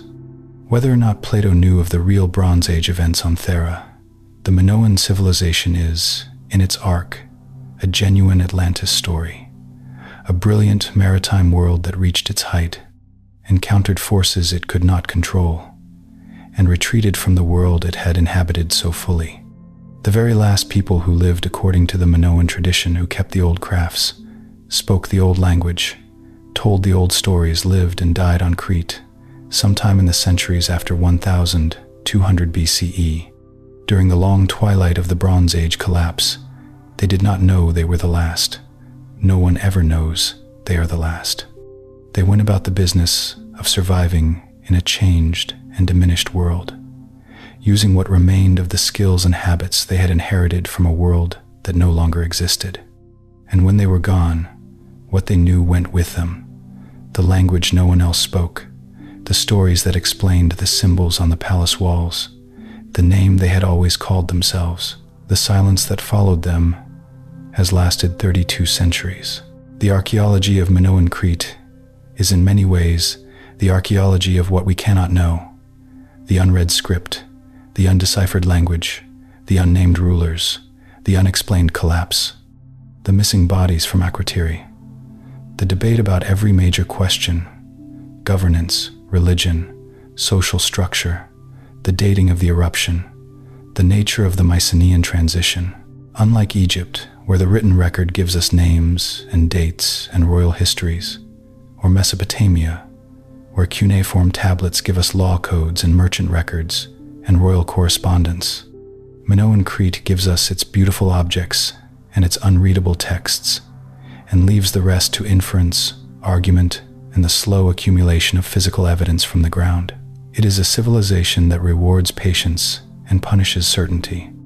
One of the most poignant Minoan objects is a small bronze figurine of a child, perhaps 8 or 10 years old, in appearance also, standing with arms raised in the gesture of the worshipper. The child and the adult worshipper figure, together, suggest that worship in the Minoan world was something practiced across age groups, something learned young, something that children were taught to do before they had the language to explain why.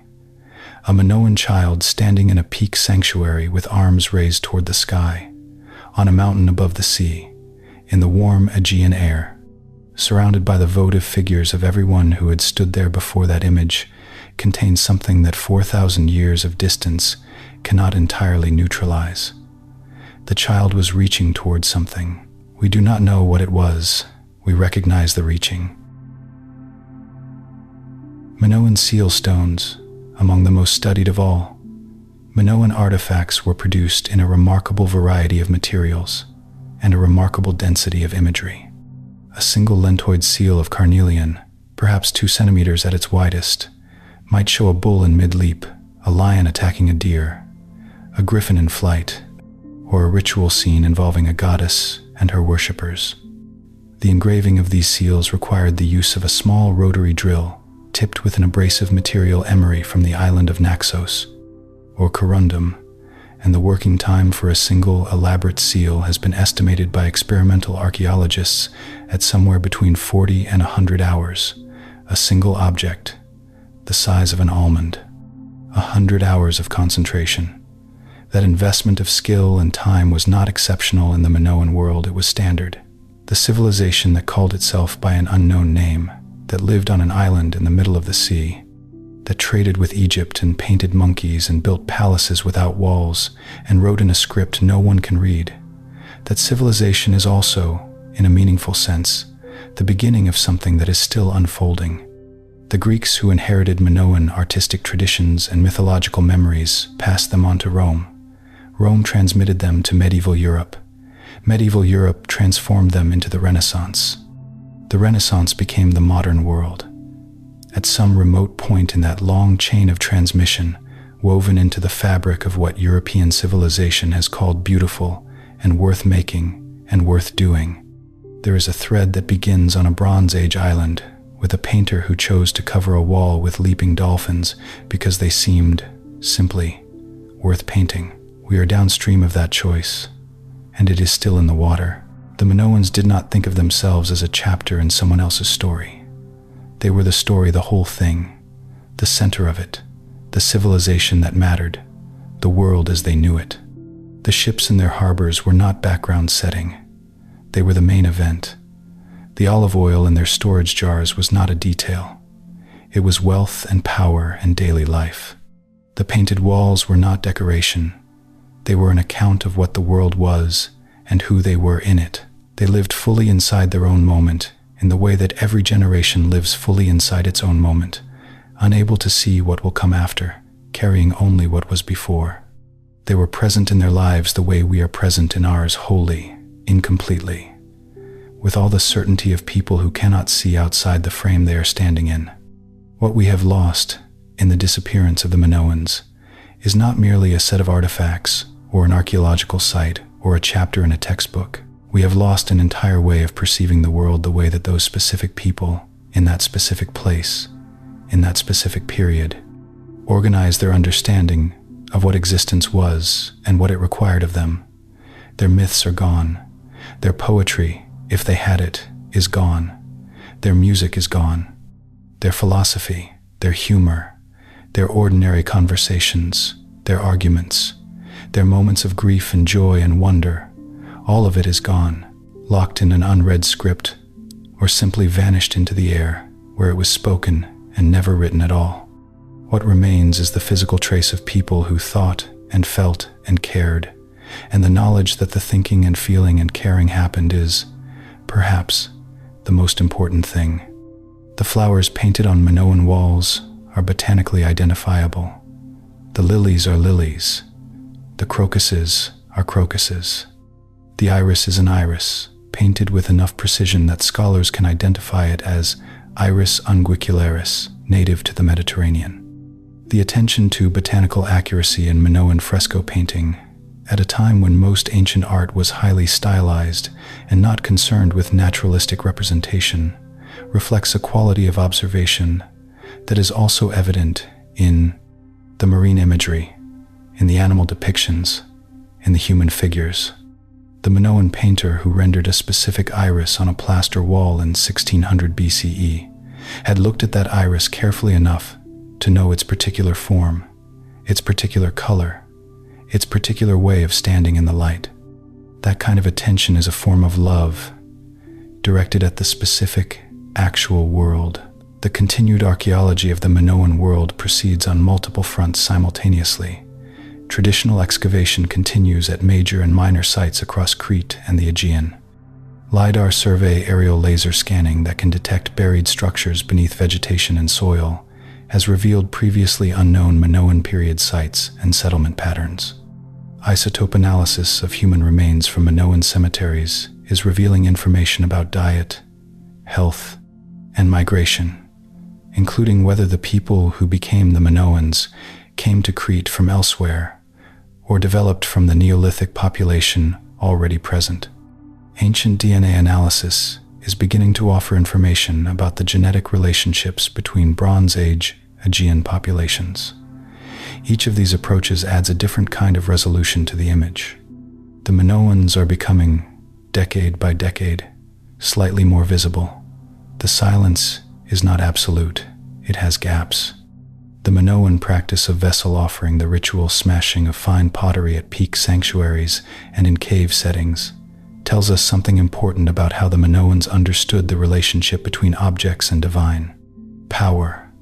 When an object was offered to a goddess or a god, it was removed from ordinary circulation, made sacred, and then often deliberately destroyed so that it could not be taken back or repurposed.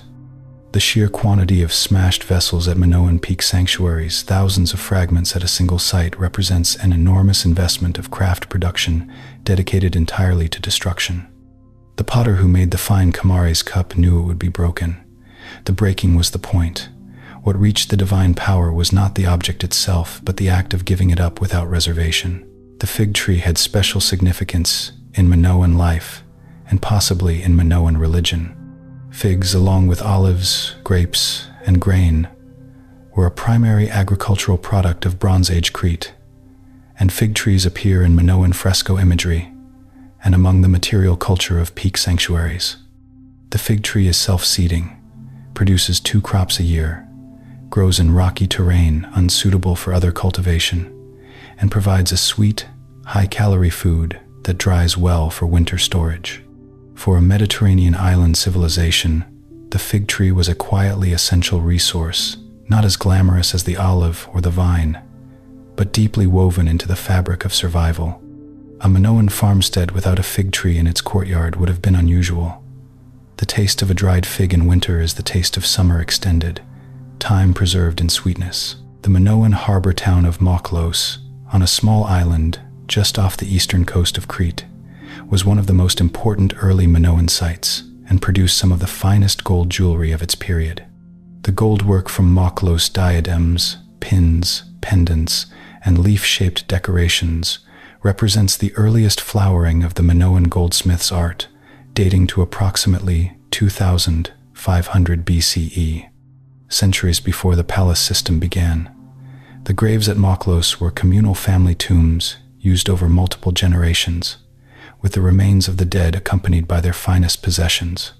The gold in those graves, thin, precisely worked, extraordinarily delicate, tells us that even before the great palaces, before the linear A script, before the elaborate fresco tradition, Minoan craftspeople were already producing objects of remarkable quality. The tradition was long in formation before the palaces gave it its greatest expression. The Minoans developed a practice of sealing storage containers and administrative documents with clay seal impressions that has proved enormously useful to modern archaeologists. When a sealed container was opened, the clay sealing was often discarded, but clay, when burned, becomes permanent. The fires that destroyed Minoan palace sites baked the discarded sealings into ceramic hardness, preserving not just the seal impressions themselves, but sometimes the impressions of the string they had been pressed against, and the fingerprints of the person who had pressed them. More than 7,000 clay sealings have been catalogued from Cretan sites. Each one is a small record of a transaction, a moment when someone in Bronze Age Crete pressed a stone seal into wet clay and produced a mark that said, "I was here. This is mine. This was done." The fire preserved what the hands had made, accidentally, forever. The religion of the Minoans appears to have incorporated a strong element of ecstatic practice, states of heightened awareness, perhaps induced by fasting, by dancing, by music, or by other means in which the practitioner entered into direct encounter with divine power. Minoan seal stone imagery frequently shows female figures in postures of apparent trance or ecstasy, leaning backward, arms extended, sometimes with birds landing on their heads or shoulders as signs of divine presence. The peak sanctuaries, the cave shrines, the small domestic shrines found in ordinary Minoan houses all point to a religious tradition in which the divine was encountered not primarily in institutional settings, but in the landscape itself, in moments of heightened experience, in the high places and the dark places, where the boundary between the ordinary world and whatever lay beyond, it felt, for a moment, thin. The Minoan art of faience, a glazed, non-clay ceramic material produced by firing a core of crushed quartz coated with a copper-rich glass glaze, reached extraordinary technical refinement in the new palace. Period. The snake goddess figurines, the most reproduced image of Minoan religion, are faience objects whose blue-green color was produced by copper oxide in the glaze, their surface smooth and lustrous in a way that resembles the patina of precious stone. Faience production required precise control of firing temperatures and glaze chemistry. Similar faience objects appear in Egypt, the Levant, and Mesopotamia. The Minoans were not isolated innovators, but participants in a broad tradition of technical knowledge that crossed the ancient world in the same ships that carried their olive oil and their wine, carried also by the craftspeople who moved between workshops and carried their knowledge with them. The Minoan world had a geography of the sacred organized around specific types of natural places: mountain peaks, caves, springs, and groves. Peak sanctuaries stood on mountain summits, their locations chosen for visibility and elevation, the sense of being nearer to whatever inhabited the sky above the clouds.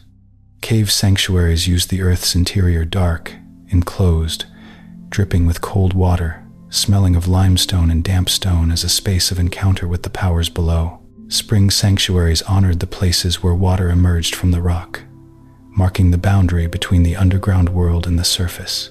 These sacred geographies were not invented by the Minoans. Similar patterns appear in cultures across the Mediterranean and across the world.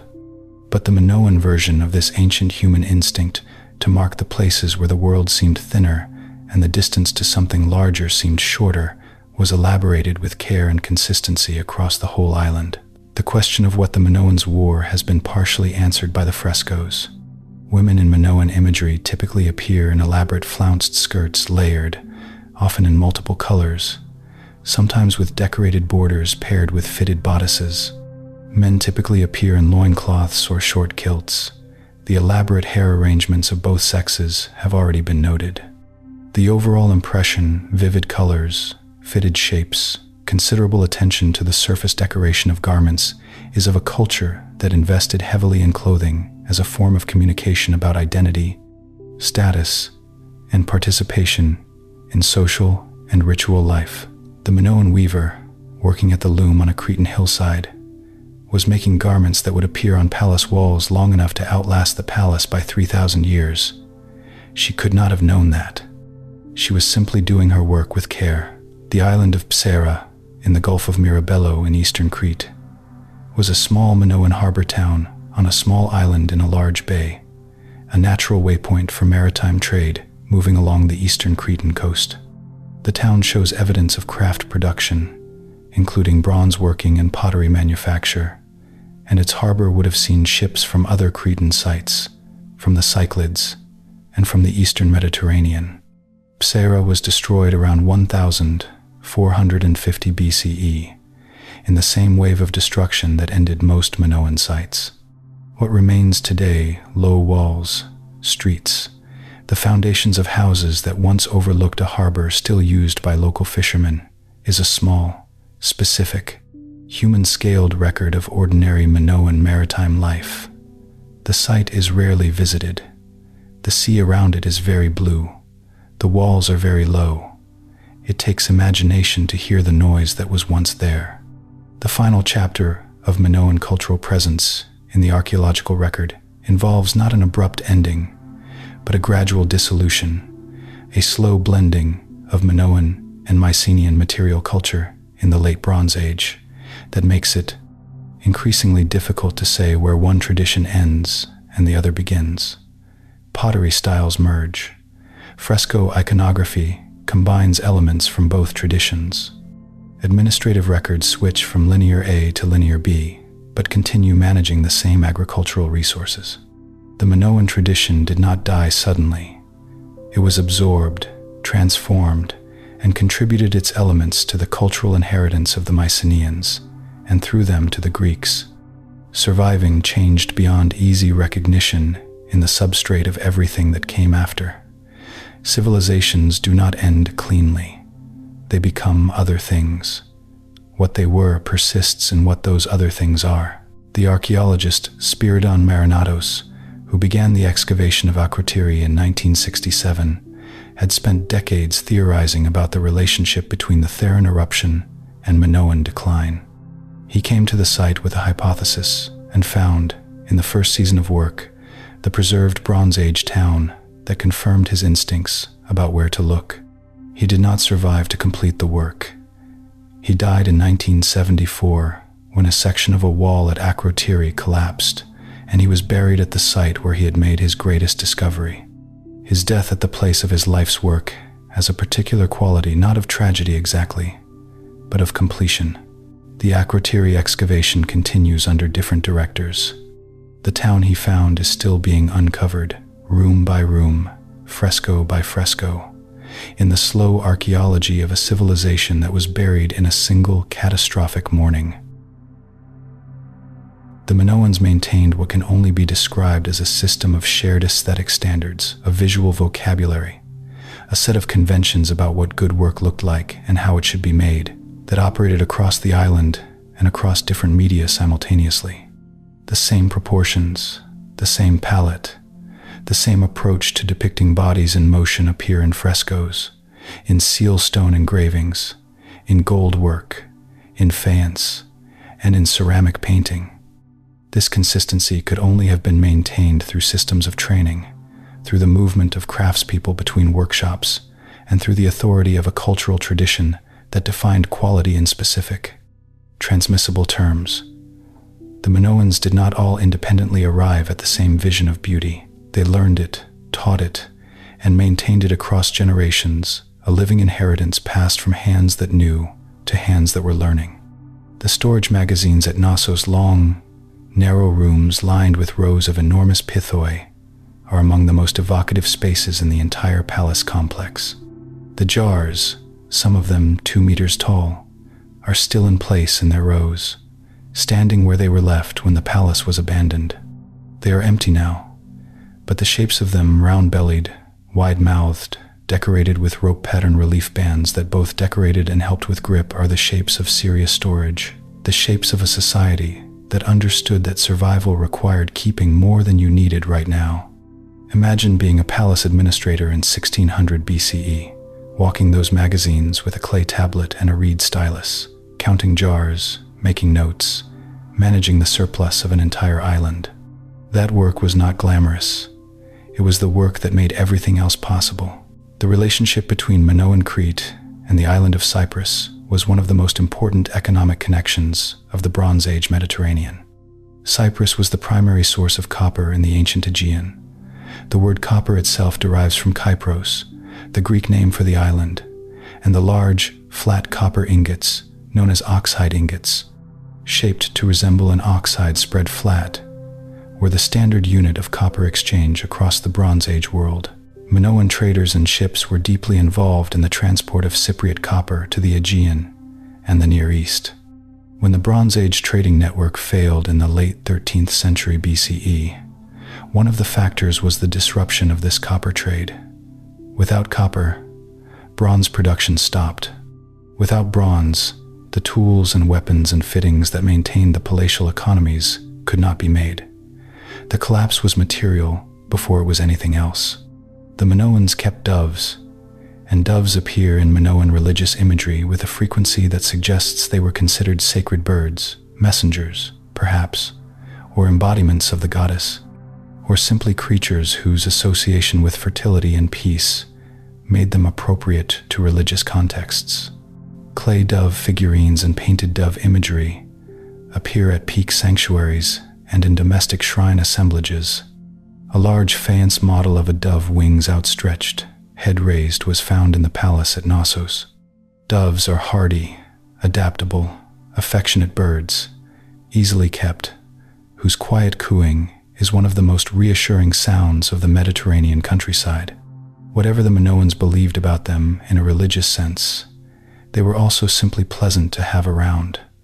Not every sacred thing needs to be terrifying.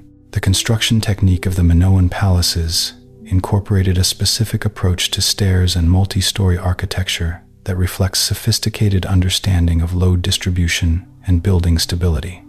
The grand staircase at Knossos, the best-preserved multi-story structure from the Minoan world, descends 4 flights through the east wing of the palace, lit by a light well that brings daylight down to the lower levels.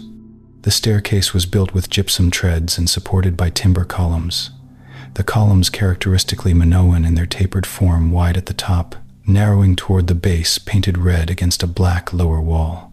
The use of gypsum, a relatively soft stone that polishes to a marble-like smoothness, throughout the palace interiors gave the floors and dados a luminous quality that would have caught and diffused the Mediterranean light in remarkable ways. The Minoan world at its most expansive, the period sometimes called Minoan thalassocracy, may have included cultural and possibly political influence, extending as far as the coast of Anatolia, the islands of the Dodecanese, the island of Rhodes, and the northern Levantine coast. The presence of Minoan-style frescoes and pottery and administrative practices at sites far from Crete suggests either Minoan colonization, Minoan merchants living in foreign communities, or local populations so deeply influenced by Minoan culture that they adopted its material forms. The distinction between these possibilities matters for how we understand Minoan power, whether it was coercive or purely attractive, whether it moved outward through trade or through settlement. The evidence does not clearly answer. What is clear is that for several centuries, being connected to the Minoan world was widely considered desirable. One of the most discussed aspects of Minoan iconography is the absence of large-scale military imagery. Egyptian temple walls are covered with scenes of pharaonic conquest. Mesopotamian stelae celebrate military victories. Mycenaean art includes warrior imagery, weapons, and siege scenes. But Minoan palace frescoes show bull leaping, processions, natural landscapes, ritual ceremonies, almost no warfare. This absence is sometimes cited as evidence of a peaceful Minoan society. It may equally reflect a cultural decision about what was worth commemorating in public art. A society could be militarily active while choosing to decorate its walls with dolphins rather than battles. The walls tell us what the Minoans wanted to see around them. They wanted to see the natural world, moving bodies, and religious ceremonies. Whatever violence existed in their world, they did not choose to put it on the walls. The Minoan cave sanctuary at Sycro, the Dictaean cave, on the Lassithi Plateau, traditionally identified as the cave where the infant Zeus was hidden from his father Kronos, was one of the most important religious sites in all of ancient Crete. Used continuously from the Minoan period through the classical Greek era, the cave descends sharply from a wide upper chamber into a lower chamber filled with stalactites and stalagmites, and a pool of deep, cold water. Thousands of bronze votive objects have been found in the cave, small figurines, weapons, double axes thrown into the dark as offerings. People climbed the mountain in every era of Cretan history to stand in that cold darkness and leave something they valued in the stone and the water. Whatever the divine power of that specific place was called across the millennia, Minoan goddess, Cretan Zeus, it was felt there by people across 3,000 years of human religious life. The Minoans ate snails, substantial deposits of edible land snail shells. Helix aspersa, the common garden snail, have been found at Minoan archaeological sites, indicating that snails were a regular part of the diet. They would have been available in large quantities in the Cretan countryside after rain, easy to collect, storable when dried, and a valuable source of protein in a diet that relied relatively little on red meat. A Minoan cook gathering snails from the hillside after a spring rain, for a meal that would also include olives and flatbread and perhaps some salted fish, was eating well by the standards of any era a Mediterranean diet 4,000 years before anyone had a name for it. The continuities of Mediterranean food culture across time are, in their own way, as remarkable as any palace or fresco. The Minoan site of Hagia Triada in the Mesara plain of southern Crete, literally the Holy Trinity in Greek, a name given by the Italian archaeologists who first excavated. It was not a full palace, but a significant palatial villa associated with Phaistos, possibly a royal summer residence or a regional administrative center. Hagia Triada produced some of the finest Minoan art objects ever found, including 3 carved stone vessels known as the Harvester Vase, the Chieftain Cup, and the Boxer Rhyton, each depicting scenes from Minoan life with a narrative energy and physical specificity unlike almost anything else in Bronze Age art. The Harvester Vase, in particular, shows a procession of agricultural workers with such precise observation of body language, expression, and individual character that scholars have compared it to genre painting of the Renaissance, a comparison that, from 4,000 years away, is not entirely wrong. The double axe symbol, the Labyrinth carved into the stone pillars of the Knossos palace, cast in bronze as cult objects in cave sanctuaries, painted in fresco, incised on pottery connects, through etymology and through the deep grammar of symbol, to the word labyrinth itself. The palace of the Labyrinth, a structure so complex it became, in the Greek imagination, a maze. The symbol and the building and the myth are all one thing, seen from different angles. The Labyrinth was a real object, a double-headed axe of the kind used in the ancient Mediterranean world for ritual killing of animals, that became also a symbol of divine power, a mark of sacred ownership, and eventually a name for the most complex human-made space the Greeks of the classical era could conceive of. The maze was the palace was the god's house. The god's house held the double axe, everything connected. The Minoan linear, tablets that have been found are administrative documents, inventories, records of agricultural deliveries, accounts of craft production, not literature, not religious texts, not personal letters. This is almost certainly an accident of survival.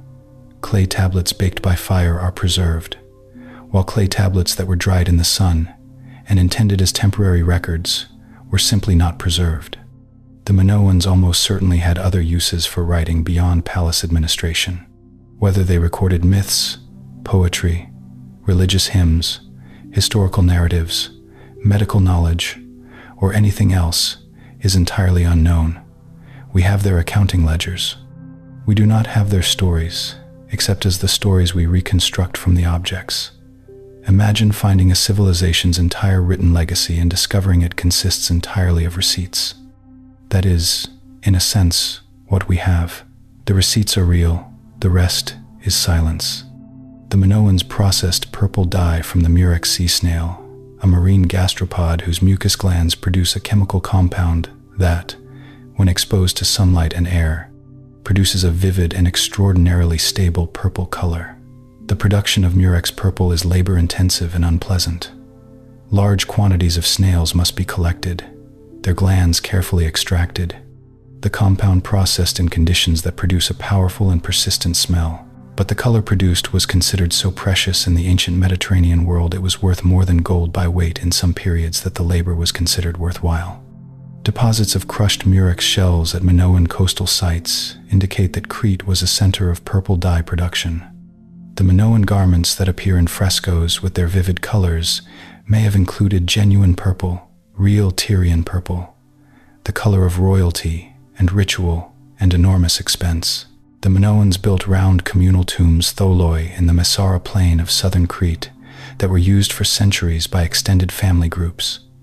The bones of earlier burials moved aside to make room for newer ones, so that the dead of many generations shared the same stone chamber. Some Messara tholoi contain the remains of hundreds of individuals accumulated over 500 years or more. The objects placed with the dead in these tombs include tiny seal stones, faience beads, stone vessels, and bronze tools, the portable possessions of people who wanted to send something meaningful into whatever came next, even if that something was only a small carved amulet the size of a thumbnail. The accumulation of the dead in those chambers, generation upon generation in the same round stone room, is a record of continuity, of families that stayed, that marked the same ground with their presence across centuries. Tonight we sailed across 4,000 years of Aegean history together, from the first Neolithic farmers on a warm island, through the long, patient rise of a palace civilization, and into a world of dolphin frescoes and unread clay tablets and rock crystal rhytons and blue monkeys painted on plaster walls. We stood at the rim of the Theran volcano as the Bronze Age trembled. We walked the unfortified corridors of Knossos where no one has been king for 3,000 years. We heard the silence of linear A, patient and absolute, and we held the memory of Gudrid, the traveler of the nameless potters and weavers and beekeepers and seal cutters and painters, whose hands made the world that archaeologists have been slowly uncovering for more than a century. You have carried all of it this far. You can put it down now. This channel is a quiet place, and we would love for more people to find it. If tonight's voyage to Crete has given you something, a gentler entry into sleep, a little company in the dark, please consider leaving a like or subscribing. Every person who does helps another sleepy traveler find their way here. That is the only reason we mention it. There is nothing left to do now. The story is complete.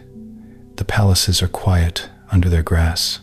The frescoes are still in the museum in Heraklion, behind their glass, patient and vivid, and waiting for no one in particular. Notice your hands. Let them open, just slightly, and rest.